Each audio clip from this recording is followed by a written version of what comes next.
It's a great day for the social media world as Elon Musk has fired top Twitter executives and promises big changes. And just when you think it can't get any better, Zuckerberg's Meta is deep in the hole, and so called pundit Jim Cramer apologizes for issuing a buy signal months ago. However, another big tech company is being greedy and controlling when it comes to NFTs. And if you're a CashApp user, Bitcoin Lightning is now a thing. In short, Twitter good, Meta bad, Cash App good, Apple bad.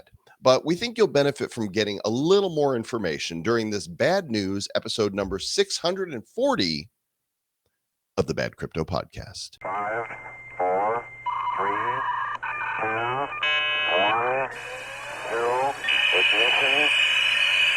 Who's bad?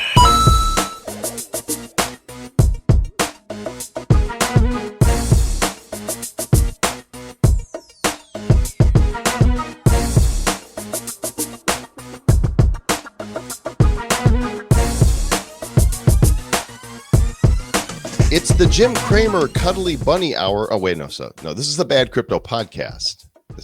There's no crying on Bad Crypto. Buy Meta. It's an amazing buy. You're going to love it. It's going to be a $10 trillion company, Joel. Oh, we've got an amazing story. Wait a second. I was trusting them. Don't put your trust in Zuck the Cuck. That's the bottom line. More details of that coming here on the Bad Crypto Podcast. That's Travis Wright. I'm Joel Comm, and welcome to the show. Boy, good day, bad day all around, huh, Trav? There is always lots of good news or bad news, depending on how you look at it. Crypto is always moving. More adoption is coming in the space. And here we are for our, third news article, news show of the week. How about that? That's pretty I know, fancy, stuff is happening. And let's go ahead and get started by taking a look at CoinGecko right now, refreshing. This show is actually coming out in a couple days. We're pre-recording. It is 2:29 p.m. on the 28th of October, 2022. The crypto market cap, $1,043 billion. Bitcoin holding strong there. Once it's past 20, it's at 20,620. Ethereum is staying over 1,500. Small pullbacks, but nothing significant. What do you think? Do you think that this is just a little fake pop, and there's a lot of people who have said we have not yet seen the bottom? There's a lot of people who have said that, and we were watching that, Joel, and there's actually an article here at the very end of this thing. We're going to talk about how some of the the small users actually are outperforming some of the whales, or they're keeping the whales from lowering the price of Bitcoin down below 18,000. So here we are above 20,000 for the first time in a while. And if you just look and see at some of these other numbers, Joel, like Ethereum's up 20%, 21% this last week. It's over $1,500 right now, which is good. Clayton, again, we talked about them last time, up 88%. Dogecoin is up 45%. That's Elon. That's all Elon, right? That is an Elon run right there. Yeah. And then we had that dude from Doge Chain on recently. That token is up a bit as well, probably because it's in parallel to Doge Chain. But does it look like things are moving in the right direction? It does. Cosmos is up. Flow is up. I mean, people are moving. These are moving in the right direction. It just, we got to keep an eye on them. That's what you got to do in crypto. Or you just ignore it until you look at your crypto balance later on and go, oh, wow, Bitcoin's at $40,000 now. That's yeah, nice. what happened? So this kind of ties into that. Morgan Stanley is saying that a record number of Bitcoin in their users' accounts have not been traded, not been used at all for 6 months. People are hodling. The weak hands. Bitcoin is not for weak hands. Crypto is not for weak hands. If you believe in this technology and the philosophical principles that Bitcoin is built on, then you're holding, because this is like one of the few ways that we break away from the world financial systems. And so people they're hodling. They are definitely hodling. And, with the majority of them not using for 6 months and not using them or moving them at all, that should tell you a little bit about Bitcoin. It's like people are holding Bitcoin like it's digital gold. They don't want to sell it or move it or use it when the price is deemed low to them. The price is still $20,600 for a Bitcoin. Like a lot of people, if you got in Bitcoin anytime previously in the last run, was all below 20,000, right? But here we are. And it's so interesting when you think about all the various different times you could have bought Bitcoin and you didn't. Mhm. And here it is now. And you say the price is low now at 20,000. What are you going to say when the price is 100,000? I'm going to say, well, in a few years after that, when it's 500,000, I think I'll be saying, wow, 100,000 was cheap. But Right. at the moment, 78% of Bitcoin have not been used in transactions in the last 6 months. Estimates suggest that the remaining 22% are held by shorter term investors, with the average break even price slightly over 22.3. So do you think that means once we pass 22.3 that some people are going to be like, I can't handle the stress of this, I'm out at break even? Or are they going to then try to get those profits that they intended to get in the first place? Well, it all depends on when the bull run begins again, and are we in sort of a bull run trap? Because it could be that right now, right? But what's interesting is if you look at the long term on the chart, you can see that it's like we passed 20,000 and then it's like back under past 20. So you just get just a little bit breaking over the tip of 20,000 and then going back down is what has happened historically.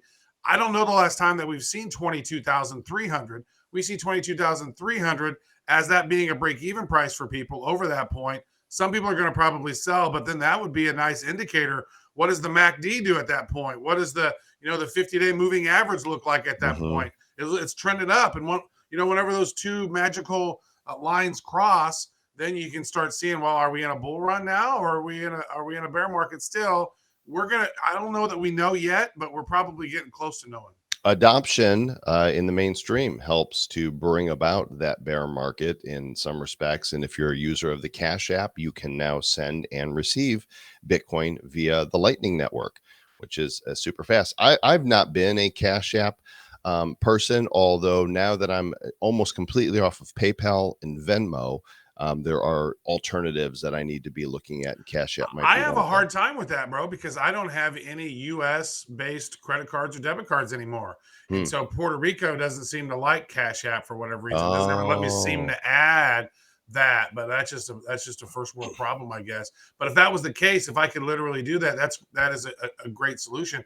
One of the problems, Joel, that I've always seen with crypto is that you can't really set up ongoing subscriptions with crypto Right. typically, right? Right. You can do a push, but you can't do a pull, or is that it, or whichever? I don't Yeah, know. well, you can't take money out of somebody's wallet without, Them confirmation, authorizing it, yeah. without authorizing it. So what I could see happening in the future is a smart contract that sends an email or notification via your MetaMask that it's Hmm. time to pay for your subscription, and it gets Yep. comes up and goes, "Do you want to do this?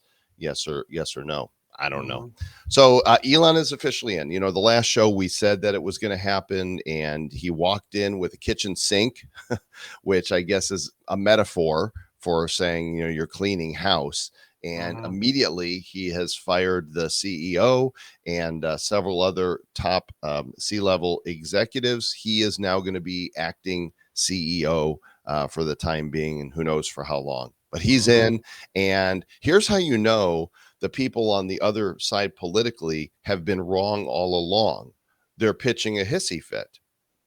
If this was actually if they actually believed in free speech, then this wouldn't be a problem for them. But Well, the fact, they don't really believe in free speech, Joel. They believe in speech that doesn't offend them, and they say that you don't have that right to say something that might hurt my feelings.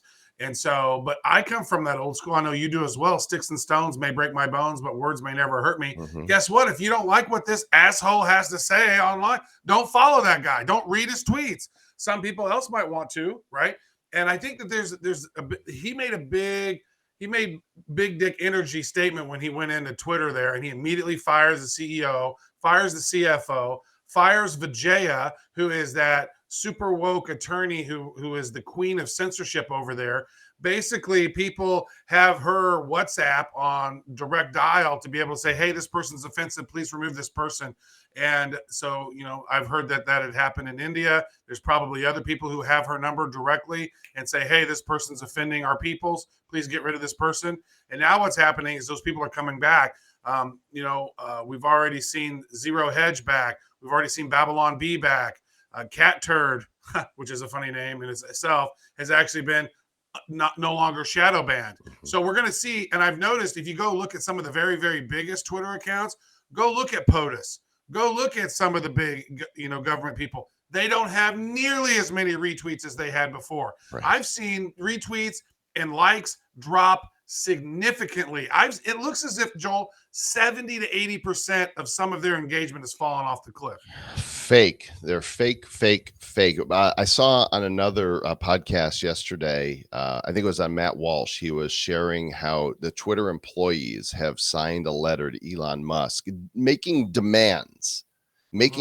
There was a gal who posted about her first day in Twitter on, I don't know, it was TikTok or Instagram. She posted a short video, and basically it was, now I'm going to yoga. Now I'm going to have a, mochaccino, and I'm going to go up on the top deck and look around. Oh, it's so amazing here. Oh, I have a meeting for, for 15 minutes or a half hour. And then I'm going to That's so true. I've been not there. working. It's such a beautiful venue. It's a beautiful venue. It's a beautiful venue. Like, it has the most amazing lunch cafeteria you've ever seen. The upper deck is so great. But you look around and people are doing exactly what you're saying. They're chilling, relaxing, not working. And then here's the biggest thing that gets me, Joel, is like the CEO, Parag.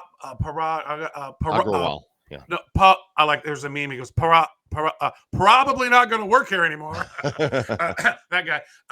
And so, like, this guy's getting, I don't know, I think I saw $40 to $50 million in stock options. The CFO's getting $30 million. Vijaya, like, I don't know who, or Vijaya. I don't know who names their kid Vijaya. What is her name? That was her name, was Vijaya. Vagiyaya. I don't know. Thanks, anyway, Mom and Dad. She's making $17 million a year in canceling people.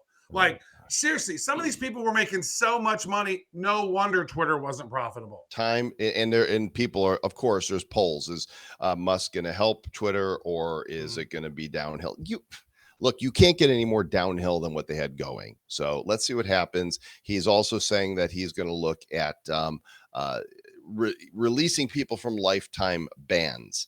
So there are people, I don't know. It's already happened. It's already happened. Are we going to see Alex Jones back? Are we going to see Trump back? You're going to see Milo? Yeah, I don't know, but it's going to get fun.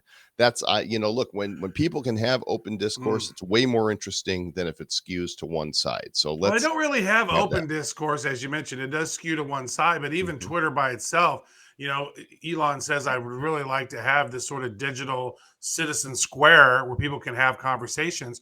But people go to Twitter when they're pissed off, right? People go to TikTok when they want to entertain other people, usually, right? But the numbers on TikTok, if you go look and see the numbers on TikTok versus the numbers of engagement that you see on Twitter, or some of the numbers of engagement you might see on Facebook or Instagram, TikTok just blows everybody out of the water. But how much of TikTok stuff is fake? You don't even know. There's no retribution on that. And one thing that I don't like about social media, specifically in China, is that in China, TikTok algorithms rewards people who are building awesome stuff, or being an engineer, or doing something brilliant.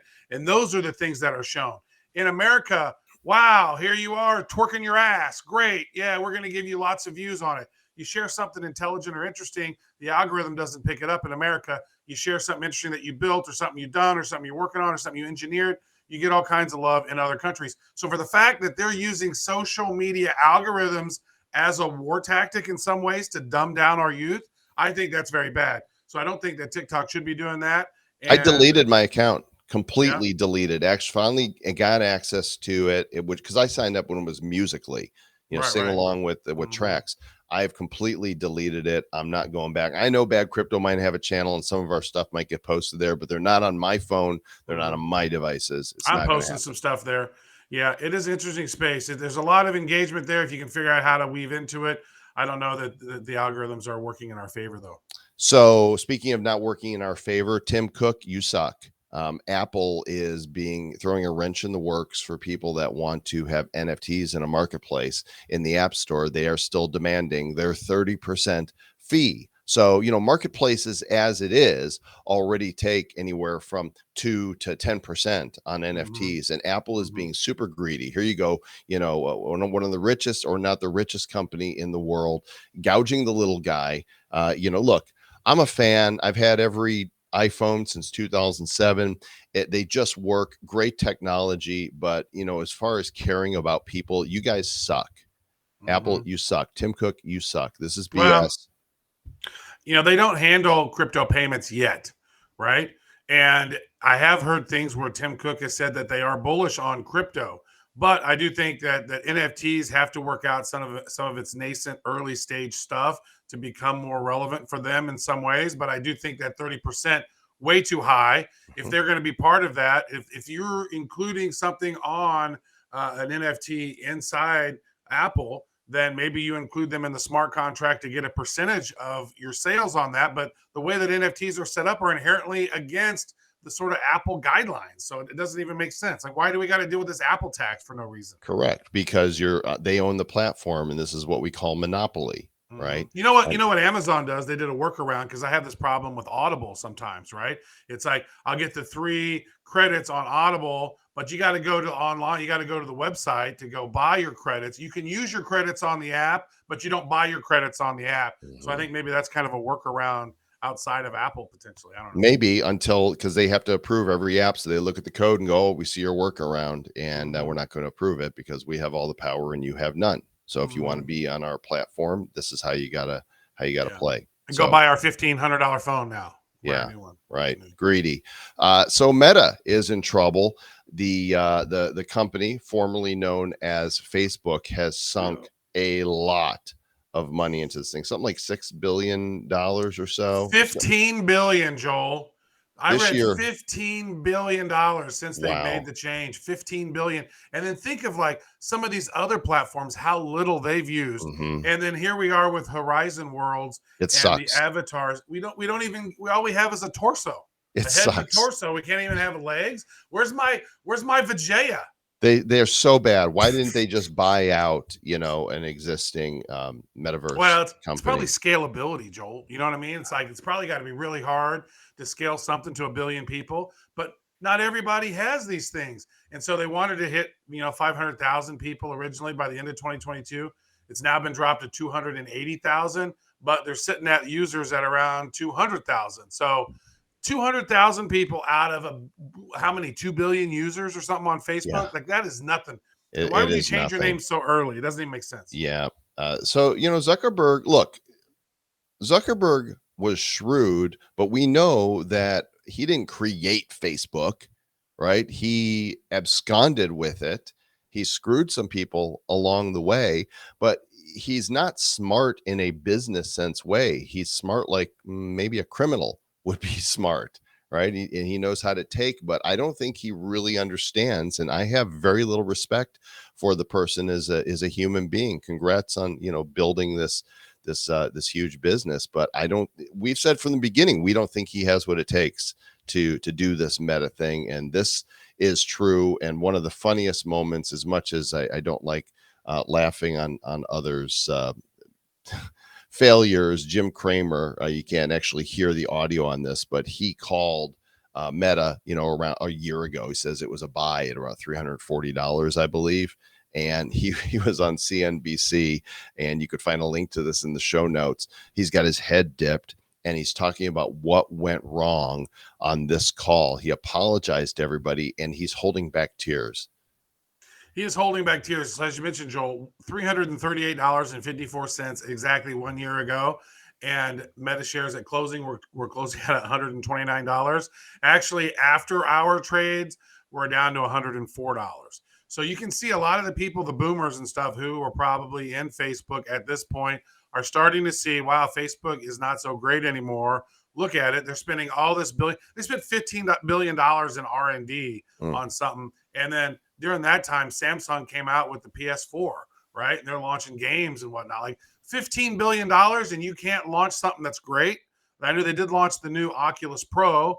That looks interesting, right? The Quest Pro, I think it's called, but it's still not an upgrade. It's just a little bit of an upgrade. It's not a game changer. So I think we're going to see a game changer when it comes to meta, AR, spatial web type stuff. When Apple gets some big dick energy and plops down their big AR glasses, because AR glasses is going to change the game completely. And I got LASIK for that result down the road. I'm looking forward to having LASIK so I can have an AR goggles down the road. That's going to be cool just to have. But then again, how distracting is that shit going to be if you got these goggles on? So I don't know. We're gonna have to see and what people are envisioning of this, but it's not quite ready for prime time yet, but it's getting close. Yeah, it is. And I really thought that we'd be getting closer to 2023 being the year of, virtual reality. This stuff is moving much slower than I thought it would. Advances in technology happen really quickly, but mainstream adoption of them is a slow thing. It wasn't, a lot of people didn't have smartphones until, the mid 2000 teens. Right? We had ours in 2007. It's like, yeah, this is what's coming next, but it took years to onboard, hundreds of millions of people into mainstream. Now almost everybody's got one. I think VR is slower than we thought it would be, and I think AR is also going to take a lot of time. I think it's a little bit slower for everyone. I mean, even crypto. How many people in America have a crypto wallet? Realistically, right? I do know this, that people in the Philippines. I read this statistic. I was kind of blown away. 32% of people in the Philippines have a crypto wallet. That's a lot. That is a lot, considering that some people don't necessarily even consider that a first world country, right? But they jumped in on the Axie Infinity thing. They're doing more stuff in crypto. Like, that's huge to me. Like that. There's some more and more countries that are going to start getting it. And America is still talking about, CBDCs and how they can control it more. And the NFTs are like real estate. And at least, I mean, these are antiquated thoughts, and they're just not aware of what's really going on, Joel. And it's going to take a huge shift in thinking for some of these people to get with the program. And that is what's happening in the news. And there's what we think about it. What do you think about it? We'd love to hear from you. badcryptopodcast@gmail.com is where you can write us, tell us what you think. A couple of you have written us back and go, shut up, you guys suck. And of course, they always do it with an anonymous email because they're so brave and courageous and very brave, full of spine, which that's fine. We're big boys. We can take it. You're so full of spine over there with your spininess. So much spine, but we appreciate those of you who watch and or listen. Do check out what we're doing with our video on YouTube or Odyssey or Rumble, because we get to show you these stories. We're doing more video interviews, but of course you could just listen in your ear holes as well at all the places where you can subscribe and do so. We'll catch you on the next episode, which is coming sooner than you might like, but it'll be here anyway. Until then.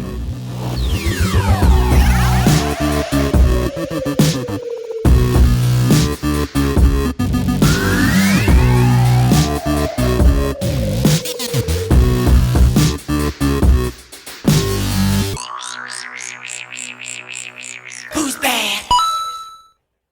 The Bad Crypto Podcast is a production of Bad Crypto LLC. The content of the show, the videos, and the website is provided for educational, informational, and entertainment purposes only. It's not intended to be and does not constitute financial, investment, or trading advice of any kind. You shouldn't make any decisions as to finances, investing, trading, or anything else based on this information without undertaking independent due diligence and consultation with a professional financial advisor.